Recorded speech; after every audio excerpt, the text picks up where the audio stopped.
Istanbul میں پاکستان اور طالبان کے درمیان جو مذاکرات جو ہیں وہ ڈیڈ لاک کا شکار ہو جائیں گے اور ایسا لگ رہا ہے کہ ناکام ہونے کا خدشہ ہے۔ پاکستان بار بار مطالبہ کر رہا ہے طالبان سے کہ ٹی ٹی پی اور بی ایل اے اور دیگر دہشت گرد تنظیموں سے جان چھڑائی جائے، ان کے جو محفوظ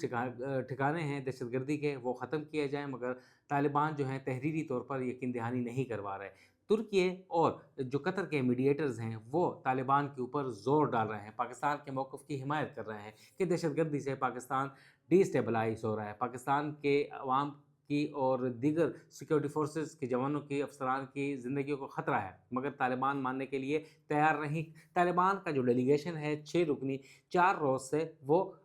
استنبول میں ہے، مگر ان کے پاس مینڈیٹ نہیں ہے، بار بار وہ کابل اور قندھار سے اپنی جو ہدایات لے رہا ہے اور فیصلہ کرنے سے قاصر ہے۔ تاہم پاکستان کا جو سیکیورٹی اور دفتر خارجہ کا جو ڈیلیگیشن ہے وہ ایک ہی پوائنٹ کے اوپر ہے کہ ٹی ٹی پی کے خلاف، بی ایل اے کے خلاف کارروائی کی جائے تو پھر بارڈرز کھول دیے جائیں گے، تجارت شروع ہو جائے گی، مگر اس وقت ڈیڈ لاک برقرار ہے۔ عین امکان ظاہر کیا جا رہا ہے کہ آج حتمی دور ہوگا مذاکرات کا۔